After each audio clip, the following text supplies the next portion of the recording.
आप कितना भी करोगे ना, न्यू प्रोडक्ट्स ब्रांड्स के लॉन्च होते हैं, लेकिन उसमें से जो आपको बिजनेस आता है वो आपको देगा सिंगल रोटेशन। जी। हम हमारे प्रोडक्ट्स को वो हिसाब से लगाते हैं कि मेरे को मिनिमम मंथ में मिनिमम 2 रोटेशन मिलना चाहिए, तो वो मेरा प्रॉफिटेबल प्रोडक्ट है। जी।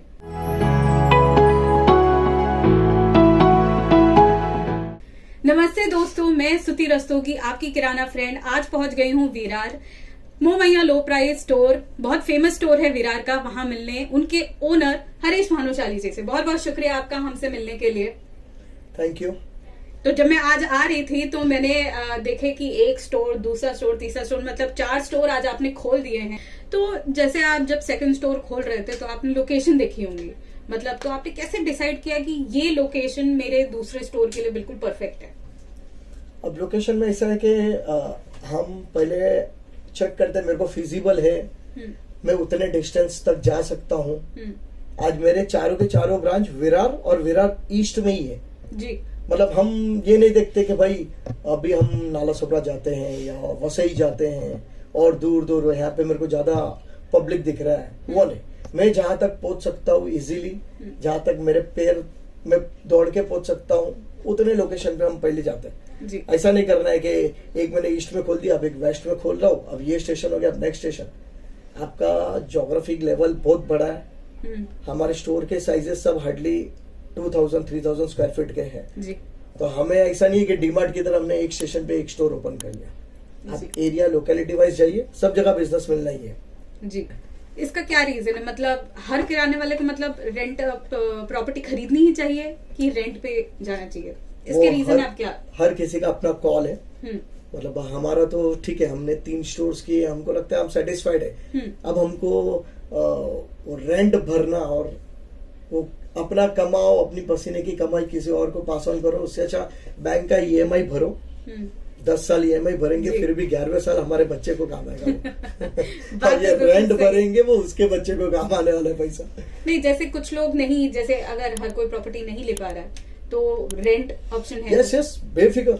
अगर आप स्टार्ट कर रहे हो कोई स्टोर, आपका फर्स्ट स्टोर है और आपको लगता है कि मैं इतना बड़ा इन्वेस्टमेंट क्यों लगाऊं, इतना कैपिटल इन्वेस्ट क्यों करूं, तो आप स्टार्ट करिए रेंट से ही। हमने भी हमारी स्टार्टिंग रेंट से ही की हुई जी।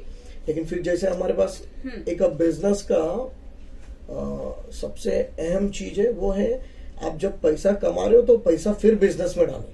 जी जी, बिल्कुल सही। तो वो आपको ग्रो करके देगा। लोग क्या करते, पैसा कमाया, बढ़िया घर लिया, गांव में घर लिया, बड़ी गाड़ी ली, ठीक है, लेकिन वो आपका इनकम का 20% शेयर वहां जाना चाहिए जी। बाकी 80% आप जब यहाँ डालते हो रिटर्न, जैसे कि हम SIP के अंदर करते हैं तो क्या बोलते हैं, कंपोजिशन जी जी जी जी।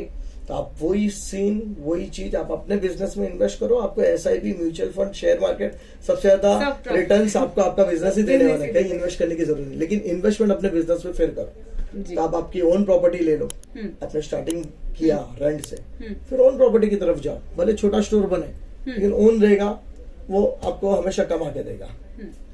तो जैसे मैं समझ रही हूँ कि पहले रेंट से शुरू करिए अगर आप स्टार्ट कर रहे हैं, क्योंकि बड़ा इन्वेस्टमेंट करना वो एक रिस्क है। तो रेंट करके चीजें बढ़ाइए, फिर धीरे धीरे ओन करिए, प्रॉपर्टी करिए, उस तरीके से आगे बढ़ना चाहिए। हरीश जी, जैसे आपने कहा रेंट और प्रॉपर्टी ओन पे आपने जैसे समझाया, तो जब आपने एक स्टोर लिया तो आपको कैसे समझ में आया कि इसका रेंट ठीक है, बिल्कुल यही रेंट होना चाहिए इतनी इस जगह का? किस हिसाब से आपने डिसाइड किया कि ये इतना, इससे रेंट ऊपर नहीं होना चाहिए और ये फिक्स होना चाहिए? अभी जैसे कि ये हमने तो स्टार्ट किया पूरा कंप्लीट किराना से। हम देखते कि रिलायंस है या फिर अदर स्टोर्स है, जैसे कि बिग बाजार था जी, इन लोगों के पॉकेट्स इतने बड़े हैं, इनको रेंट से कोई फर्क नहीं पड़ता है जी। और मार्केट में पूरा रेंट जो बिगाड़ के रखा है वो इन लोग ने, मतलब आप कहीं भी जाओ तो वो आपको बोलता है मेरा प्रॉपर्टी आपको पर स्क्वायर फीट का 100 रुपीज या 120 रुपीज देना है जी। अगर मैं उसको 120 रुपीज दे रहा हूँ और अगर मैं 3000 या 2000 स्क्वायर फीट का स्टोर डाल रहा हूँ तो मेरा रेंट जाता है 2,40,000। अब मुझे 2,40,000 या तो उसको रेंट देना है 120 के हिसाब से। अब उसके अंदर मैं बिजनेस करूँ या ना करूँ वो तो मेरे से लेना ही है। लेकिन अगर मैं 240 अगर मैं रेंट दे रहा हूँ तो मेरा गणित है कि मेरे पास एटलीस्ट पर डे का बिजनेस 2,40,000 आना चाहिए। तो एक बार मुझे 2,40,000 उसको रेंट देना जी, ठीक है जी, इतने तक मैं अगर ये लेवल ला रहा हूँ तो मेरा ब्रेक इवन भी आएगा और मैं प्रॉफिट लेके जा सकते हैं। लेकिन मैंने अगर 2,40,000 का रेंट दिया और मैं बिजनेस ही ₹1,00,000 का डेली का कर रहा हूँ, तो आप उसको ज्यादा टाइम रन नहीं कर पाओगे। जितना आपका कैपिटल है वो 0 हो रहा है तब तक आप चला पाओगे। उसके अलावा ठीक है, ये एक सिंपल गणित है, आपने जितना रेंट दिया मल्टीप्लाई बाय पर डे आपको उतना बिजनेस आना ही चाहिए, नहीं तो आप फिर लॉस जाएगा। जी बिल्कुल। जब आपने सेकंड स्टोर अपना डाला तो आपने उसका लेआउट वगैरह कैसे प्लान किया? कैसे आपने सोचा कि इसको मैं इस तरीके से लेआउट होना चाहिए जिससे कि मेरी बिक्री बढ़े या कंज्यूमर्स के लिए उन्हें पसंद आए? किस तरीके से आपने लेआउट प्लान किया? खुद किया, किसी से मदद ली, कैसे किया? हमने लेआउट तो कंप्लीट खुद मैं और हमारे बड़े भाई मोहन भाई जी, तो लेआउट में उनका मास्टर्स है, वो उनकी उस चीज में काफी माहिर है जी, तो कंप्लीट वो प्लानिंग वही करते हैं।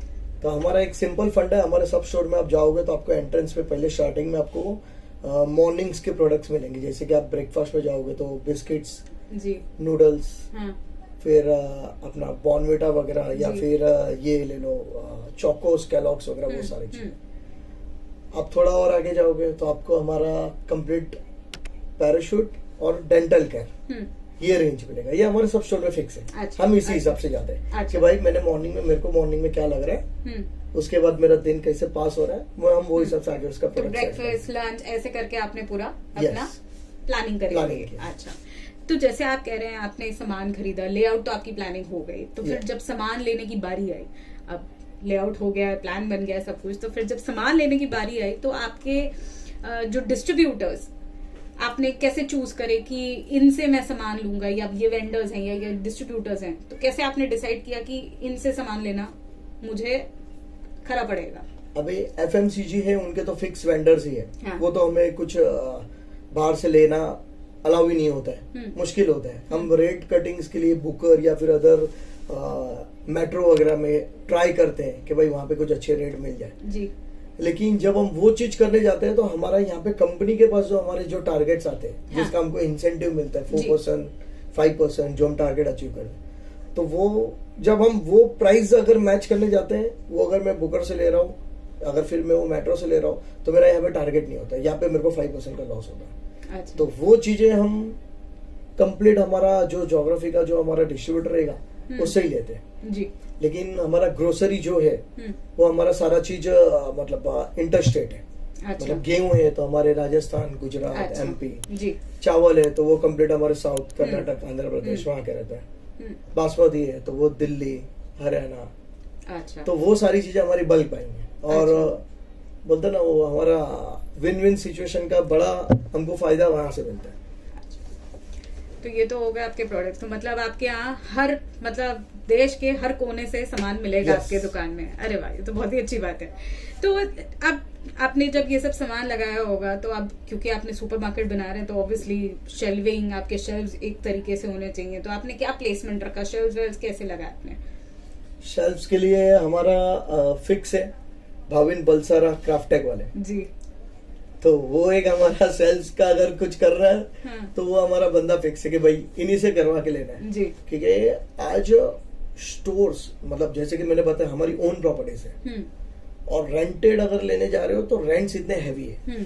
तो हम भाविन भाई से जब शेल्फ बनवाते हैं ना, भाविन भाई हमको पहले बोलेंगे आप उसके ऊपर कितना वेट डालने वाले हो।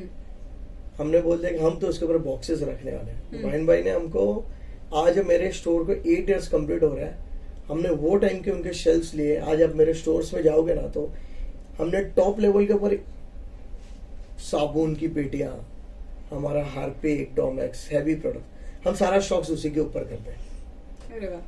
तो हमारा वहाँ पे गोडाउन के रेंट, हाँ, स्टॉक लेवरेज, चोरी वगैरह कुछ नहीं, सारा चीज नजर के सामने होता है जी। तो वो फिक्स है कि भाई मार्केट से हम इनको 5%, 10% ये ज्यादा चार्ज करेंगे, लेकिन ये जो प्रोडक्ट दे रहे हैं, क्वालिटी दे रहे हैं, हाँ, उसके अंदर हमारे पीछे जो हमारा रेंट, लेवरेज सारा चीज वसूल करके हो जाता है। बिल्कुल। 8 साल से अगर वो शेल्फ लगे हुए हैं और मेरे ख्याल से जिस हिसाब से आप बता रहे हैं और 8 साल, अरे 100%। हाँ, तो कई उन शेल्फ को कुछ नहीं, लोहा लाट है आपके पूरे। यस, बिल्कुल, वो चीज है।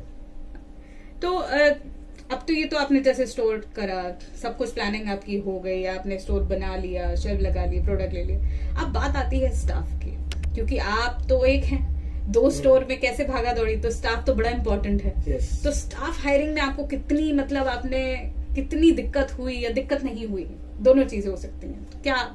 क्योंकि और पहली बात, आपका फर्स्ट स्टोर तो था ही, आपके पास आपके आदमी थे, वो लॉयल्टी जो आपको चाहिए जो आपके फर्स्ट स्टोर में थी, तो जब आप स्टाफ हायर कर रहे थे तो किस तरीके से आपने चुना उनको कि हाँ ये मुझे स्टाफ इस तरीके का मिल रहा है, ये मुझे रखना होगा? देखो, काफी चीजें है ना प्रोफेशनल न बनने में फायदा है। अच्छा। बहुत सी चीजें प्रोफेशनल बनो, बहुत सी चीजों में प्रोफेशनल न बनने में फायदा है। लोगों को परखो, अपने साथ उनको लेके चलो, उनको ट्रेन करो। और आज भी मेरे जितने भी स्टाफ्स, अगर मैं उनको स्टोर हैंडओवर कर रहा हूँ या स्टोर का मैनेजर बना रहा हूँ या उनको कुछ जवाबदारी दे रहा हूँ, मेरे कैश की, मेरे बैंक की, तो हम प्रोफेशनल, कोई डिग्रीज या किसी का बैकग्राउंड वो सब चेक करके नहीं, मेरे पास वो काम कर रहा है, इतने साल से कर रहा है, हम उसी को प्रमोट करते आगे।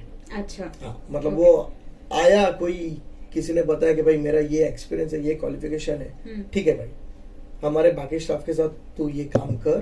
फिर हमको लगा कि नहीं, कि ये आदमी के ऊपर भरोसा लायक है, तो हम उसको आगे प्रमोट करें। और हमारे जितने भी स्टोर्स में जो हमने मैनेजर्स बनाए, तो हमने सब लगभग, हमारे ये स्टोर का जो सबसे पुराना आदमी था, 4 साल 5 साल से काम, उसको एक स्टोर में हैंड ओवर कर दिया। अरे वाह। फिर वापस वहीं से कोई अच्छा कोई चुन के मिला, उसको 3rd में हैंड ओवर किया। अभी 4th के लिए भी हम वही प्लान कर रहे हैं कि ये जो हमारे पास टोटल आज की तारीख में 80 स्टाफ है। अरे वाह। तो इसके अंदर सारे कैशियर्स हो गए जिनको सुपरवाइजर का एक्सपीरियंस है, लोडर्स है, मेरे पास तो लोडर्स है, उनको भी मैंने मैनेजर बनाया। मेरे एक स्टोर में जो मैनेजर है वो मेरे पास 4000 पगार से था, आज आराम से मेरे से 25,000 रुपए लेके जा रहे हैं। अरे वाह, अरे वाह, बहुत और अच्छी उसने मतलब उसने कुछ 11th या 12th ही किया था जी, लेकिन हमने उसको सारा चीज हमारे साथ 1.5 साल 2 साल उसको ट्रेन किया, उसने फटाफट सारा चीजें सीखता गया, कवर किया। आज मेरा एक स्टोर संभाल रहा है। बहुत ही अच्छी बात है, ये तो हमें ही सुन के बहुत अच्छा लग रहा है। कभी कभी क्या होता है ना, तरक्की दूसरे की भी बहुत खुशी देती है। यस यस, बिल्कुल। तो जैसे आप कह रहे, तो मतलब मैं समझती हूँ कि आपके जो स्टोर में आप मिक्स एंड मैच करके रखते हैं, नया और पुराना साथ रखते हैं। यस। है ना, कि पुराने की लॉयल्टी, पुरानी का जो एक्सपीरियंस है वो नया सीखेगा, जिस हिसाब से आप आगे बढ़ते हैं। तो उस हिसाब से आप, मतलब आपके लिए भी आसान पड़ जाता होगा कि इतनी मुझे नजर नहीं रखना पड़ेगा, क्योंकि एक मेरा बंदा है जो लॉयल्टी से जा रहा है और एक नया है जो संभाल लेगा। तो उस तरीके से आप मैनेज करते हैं। आप तो ट्रेनिंग के हिसाब से अगर मैं सोचूं तो आप ट्रेन करते हैं अपने, जैसे लॉयल्टी वाले जो आपके साथ आदमी 5 साल से हो, वो उनको ट्रेन करते हैं, इस तरीके से आप करते हैं कि आप खुद भी ट्रेन करते हैं? कैसा होता है कि जो बुद्धि बोलते हैं ना, वो गॉड गिफ्टेड है जी।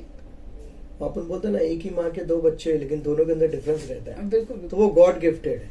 तो आज मेरे पास कभी कभी ऐसा आता है, कोई नया है ना, वो भी पुराने से आगे निकल जाता है, वो अपने आप की मेहनत शो करता है। जी, ये तो है। और जो मेहनत करता है उसकी मेहनत दिखती है। तो हमारे पास लगभग, तो मेरे पास जो पुराने स्टाफ है वही सब स्टाफ को ट्रेन करते रहते हैं। फिर वो स्टार्टिंग में उसने जुड़ा, वो कैशियर के लिए काम कर रहा है, लेकिन वही बोलेगा सर इसके अंदर है एक्स फैक्टर, हम इसको कैशियर से इसको हम इधर GRN के लिए बिठा सकते हैं। तो उसको GRN की वो ट्रेनिंग देगा। उसने डेटा एंट्री वगैरह सीखा, तो उसको एक एक चीज वो ट्रेनिंग देते हैं। अच्छा। तो वो एक है कि वो उसके अंदर की खूबी है, हम उसको सिर्फ देखते, परखते और उसको वो हिसाब से आगे प्रमोट करते हैं। तो हरीश भाई, जैसे आपने बताया कि आप ट्रेनिंग देते हैं, सारा स्टाफ करते हैं, तो आप सॉफ्टवेयर आपने लगाया है, तो आपको मतलब इसकी क्या जरूरत है, इम्पोर्टेंस क्या है सॉफ्टवेयर की?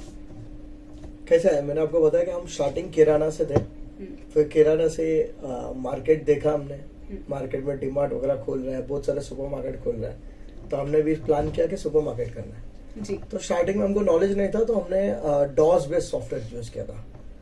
तो वो डॉस में क्या होता था कि हमारे सेल्स है ना, वो एक चीज ट्रैक हो जाता था, उसकी एक लिमिटेशन थी। डॉस के अंदर मेरे दिमाग में कुछ नए आइडिया आ रहे, लेकिन वो सॉफ्टवेयर में ऑप्शन ही नहीं होता था। तो फिर हम उसके अंदर सेल्स कर रहे थे, 1.5 साल हमने यूज किया रहेगा। फिर हमने चेंज किया सॉफ्टवेयर, गो फ्रूगल टेक्नोलॉजीज का यूज किया जी। आज मेरे सर जितने भी शो है सब में मैं वही यूज कर रहा हूँ, गो फ्रूगल ही। तो इसके अंदर मेरा सेल्स हो रहा है जी। सेल्स के अलावा सेल परचेस तो उसमें भी होता था, इसमें मेरे को सेल्स के बाद मेरा अकाउंट्स, ऑफर्स, फिर स्टॉक मेरा जो है हम स्टॉक टेक करते हैं तो उनका मोबाइल एप्लीकेशन है जी। तो मैंने मेरे बंदे को बोल दिया कि आज बिस्किट कैटेगरी का स्टॉक लेना है तो वो अपने मोबाइल पे उनका जो एप्लीकेशन है वहाँ पे वो स्टॉक डालेगा जी। जैसे कि पार्ले जी 1 kg है, सिस्टम में दिखा रहा है 100 बट फिजिकल उसके पास 80 है तो वो 80 ही दिखाएगा। मेरे को यहाँ पे रिपोर्ट मेरे लैपटॉप पे आता है, मैं उसको अपडेट करता हूँ 20 शॉर्ट हुआ, उसको एक बार सर्च करेंगे, हुआ तो ठीक है, नहीं हुआ तो फिर उसको शॉर्ट में डाल दो। तो वो सारा चीजें थी जो हमको डॉस बेस में नहीं मिल रहा था तो इसके लिए हमने सॉफ्टवेयर चेंज किया जी। तो ये चीजें हैं, खास हमारा अकाउंट्स और स्टॉक, तो दोनों चीज के लिए हमको फिर बाद में सॉफ्टवेयर पे आना पड़ा। जैसे अभी होली गई है हरीश भाई, होली गई है, त्योहार आते हैं, तो मार्केटिंग एक स्टोर की कितनी इम्पोर्टेंट है, कितना हमें मार्केट करना चाहिए? यार एक तो हो गया त्योहारों के लिए मार्केटिंग, एक हो गई जनरल मार्केटिंग जो आपको समय दर समय करनी चाहिए। तो किस तरीके से आप ऑफर्स या मार्केटिंग क्या करते हैं आप? अभी ऑफर्स में कैसा है कि हमारा फिक्स है, हम कस्टमर को 4% ऑफ देते हैं। अच्छा। तो हमारे 4% ऑफ प्रोडक्ट्स के ऊपर लगे हैं, लेकिन उसके अंदर अमूल वगैरह जिसके अंदर मार्जिन बहुत छोटी है, जहाँ पे मार्जिन बहुत स्क्वीज साइज है, तो वहाँ पे हमको फिर बाद में 1% देना पड़ता है। या कोई उनके प्रोडक्ट है बेबी प्रोडक्ट्स वगैरह, बेबी फूड वगैरह, उनके फिर हम ऑफर्स नहीं दे पाते। और बहुत सारे प्रोडक्ट है जिनके अंदर हमको हाई मार्जिन है, मसाला वगैरह, तो उसके अंदर हम 10% भी ऑफ पास ऑन कर सकते हैं कस्टमर को। तो ये अलग अलग तरीके के ऑफर्स चलते रहते हैं हमारे पास, buy 1 get 1 free, buy 2 get 1 free. ये आपके खुद के ऑफर्स जो आप बनाते हैं? यस, कुछ ऑफर्स हमारे जिसके अंदर अच्छा मार्जिन है जी, तो वो हमको ऑफर्स मिलते हैं तो हम कस्टमर को पास ऑन भी करते रहते हैं। अरे बहुत अच्छे। और एफएमसीजी प्रोडक्ट्स के ऊपर क्या आप कुछ देते हैं? जैसे एफएमसीजी आप लेके आ रहे हैं तो उनके जैसे अगर उनके ऊपर कोई स्कीम है तो वो दे सकते हैं, अदरवाइज आप उन पर कुछ करते हैं?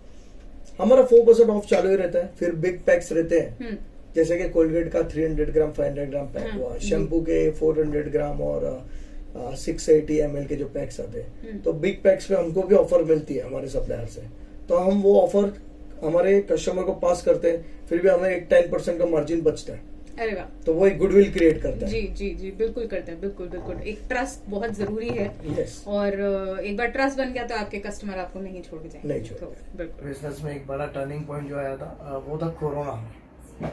तो कोरोना में ऐसा नहीं था कि कोरोना से बिजनेस शूट होता है, लेकिन हमारे कुणाल भाई थे हमारे, जो कोरोना के कारण उनके कॉलेज भी बंद थे, फिर उनके क्लासेस बंद थे, तो उनके पास कुछ काम नहीं था, तो उन्होंने तब हमको बिजनेस में ज्वाइन किया था। तो वो बोलते हैं ना नेक्स्ट जनरेशन, तो जो लेटेस्ट जनरेशन, जो नेक्स्ट जनरेशन आती है, उससे हमें काफ़ी हेल्प मिली। उन्होंने हमारी टेक्नोलॉजीज में बहुत हेल्प हुआ, हमारे बिजनेस के एडवर्टाइजिंग करने का, कस्टमर को सोशल मीडिया मार्केटिंग, अलग अलग ऑफर स्कीम्स लाने में, तो वो सारी हेल्प हमको उनसे मिली। तो हमें कभी भी कुछ भी लेटेस्ट हम बोलते हैं टेक्नोलॉजी आ गई, या लेटेस्ट फोन्स आ गए, लेटेस्ट सॉफ्टवेयर आ गए, तो ये सारी चीज़ें जो हमको अपग्रेड वर्जन जो मिलता है वो हमको ये जो नेक्स्ट जनरेशन है उनसे मिलता है। तो हमेशा अपने को लगता है यार ये अब भी अपने को क्या बताएंगे, अपना इतना एक्सपीरियंस है, लेकिन आज के बिजनेस दौर में हमें हमेशा अगर कुछ अपडेटेड चाहिए तो हमें हमारे नेक्स्ट जनरेशन मिल रहा है।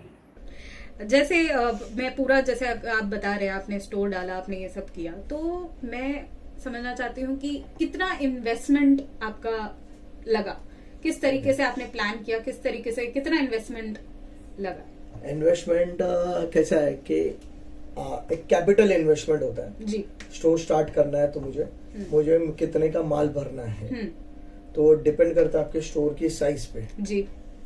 एक आप ऑलमोस्ट उसको पकड़ के चलो तो पर स्क्वायर फीट आपको 20,000 रुपीज एक आप पकड़ के चल सकते हो जी। कि मेरा अगर 100 स्क्वायर फीट का भी स्टोर है, मैंने 20,000 पर स्क्वायर फीट यूज कर रहा हूँ, तो मुझे 2 लाख का इन्वेस्टमेंट 100 स्क्वायर फीट के एक स्टोर में लगता है। आप जब सुपरमार्केट कर रहे हो तो आपको मिनिमम 1000+ स्क्वायर फीट का स्टोर रहेगा जी, तो कस्टमर को घूमने के लिए वगैरह उसको जगह मिलता है जी। तो आप उसके अंदर आपकी लिमिटेड इन्वेंटरी, तो आपको वो स्टोर का साइज करना है तो आपको 20 लाख का इन्वेस्टमेंट लग सकता है जी। फिर डिपेंड आपका एरिया, आपका लोकेलिटी, आप क्रीम एरिया मतलब साउथ मुंबई की तरफ जा रहे हो तो वहां पे आपके प्रीमियम प्रोडक्ट्स बिकते हैं, तो वहां पे आपका इन्वेस्टमेंट मैंने आपको बताया कि 20,000, तो वहाँ पे आपका 30,000 हो जाएगा। जी जी ठीक है, वहाँ पे प्रोडक्ट्स प्रीमियम बिकते हैं। हमारी तरफ है, हमारे यहाँ पे गेहूं चावल ज्यादा बिकते हैं जी, तो इसके लिए हमारा इन्वेस्टमेंट 20,000 का आ जाता है। अब उस तरफ जाओगे तो आपका इन्वेस्टमेंट शायद 30 भी जाए, 40 भी जाए जी, डिपेंड ऑन द लोकेलिटी जी। तो जैसे आपने कहा प्रीमियम प्रोडक्ट्स वगैरह, तो आपने क्या नए प्रोडक्ट्स कुछ इंट्रोड्यूस करे, कुछ कि कस्टमर को चलिए एक बार ये नए प्रोडक्ट्स दिखा के देखते हैं, या कोई प्रीमियम प्रोडक्ट, तो कुछ वैरायटी आपने चेंज करी अपने नए स्टोर में? आप कितना भी करोगे ना, न्यू प्रोडक्ट्स ब्रांड्स के लॉन्च होते हैं, लेकिन उसमें से जो आपको बिजनेस आता है वो आपको देगा सिंगल रोटेशन। जी, हम हमारे प्रोडक्ट्स को वो हिसाब से लगाते हैं कि मेरे को मिनिमम मंथ में मिनिमम 2 रोटेशन मिलना चाहिए, तो वो मेरा प्रॉफिटेबल प्रोडक्ट है। जी, जैसे कि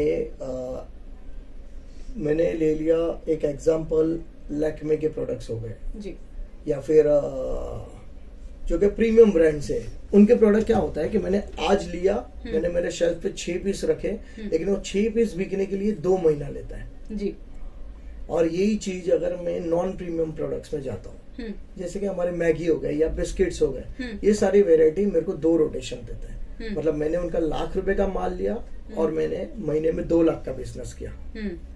और जबकि हम ये प्रोडक्ट्स में प्रीमियम में जाते हैं, वहां पे मैंने ₹1,00,000 का माल लिया और मैंने 2 महीने में ₹1,00,000 का बिजनेस किया। तो वहां पे आपकी ROI टूटती है जी।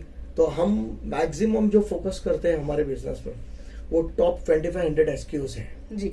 हमको मालूम है कि ये प्रोडक्ट्स है जिनका मेरे को मिनिमम महीने में 1 रोटेशन तो आना ही चाहिए, तो वो प्रोडक्ट ही नहीं रखना है। अच्छा, अगर 1 रोटेशन वो प्रोडक्ट नहीं देता तो डेड स्टॉक है, मेरा जगह वेस्ट कर रहा है, मेरा कैपिटल ब्लॉक कर रहा है। और मैंने आपको बताया कि हम बिलीव करते हैं कि भाई प्रोडक्ट प्रॉपर्टी ओन करना है, बैंक से लोन करना है, तो हमको मानना हमारा इंटरेस्ट का मीटर चालू है, तो हम वो हिसाब से प्लान करते हैं कि भाई मेरे को एटलीस्ट 1 रोटेशन न मिले तो वो प्रोडक्ट रखना ही जी।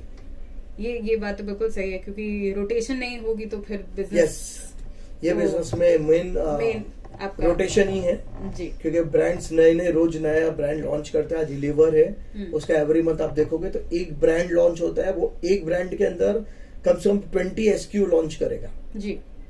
अगर उसने अभी आयुष ब्रांड लॉन्च किया, जो अक्षय कुमार का ऐड आ रहा है, आयुष ब्रांड के अंदर उसने 20 to 30 SKU लॉन्च किया। उसने आपको सबका बोला आपको 2-2 पीस रखना है, तो वो 2-2 पीस का भी वैल्यू आपका 50,000 लेके जाएगा।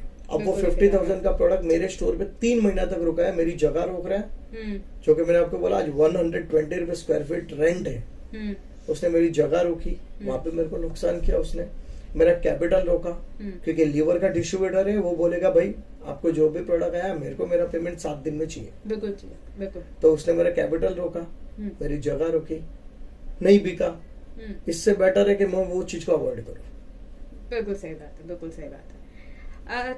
जैसे आपने स्टोर किया, सब कुछ स्टार्ट किया, कैपिटल लगाया, नए प्रोडक्ट्स सारी प्लानिंग करी, तो क्या एक स्टोर अगर किसी को खोलना है तो क्या उन्हें लोन लेके खोलना चाहिए? हर किसी का अपना अपना कैलकुलेशन रहता है। हम तो बिलीव करते हैं कि लोन लेना सबसे अच्छी चीज है। अच्छा जी।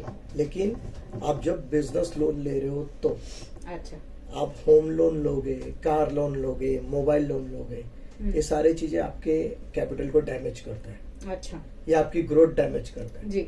ये लोन तो कभी नहीं लेने चाहिए। अच्छा। बिजनेस के अंदर लोन लो, आपको बैंक एक 9 या 10% रेट ऑफ इंटरेस्ट पे आपको लोन देता है जी। लेकिन आप या 9 या 10% मंथली आपके बिजनेस के अंदर इन्वेस्ट करके कमाते हो, तो वो जो आपका 12 महीने में से 11 महीने का आपका इनकम आपके घर में आना है, 1 महीने का वो लेके जा रहे हैं बैंक जी। तो हम तो बोलते कि लोन लेना चाहिए, लेकिन बिजनेस के लिए, पर्सनल गाड़ी लोन, ये सारी चीजें नहीं लेनी चाहिए। बिजनेस, अगर बिजनेस चल गया तो गाड़ी तो अपने आप आ जाएगी। यस, गाड़ी घर सब आ जाएगा, बिजनेस चल जाना चाहिए बस। बहुत अच्छा लगा आपसे बात करके, बहुत ज्यादा हमने आज सीखा, और मैं बिल्कुल आशा करती हूँ हमारे और भी किराना वाला भाई आपको सुनेंगे और वो बहुत खुश होंगे और बहुत सीखेंगे आपसे, क्योंकि जो इनसाइट्स आपने दिए ना वो बहुत कमाल की इनसाइट्स हैं। थैंक यू, बहुत बहुत शुक्रिया आपका हमसे बात करने के लिए। Thank you so much Harish भाई।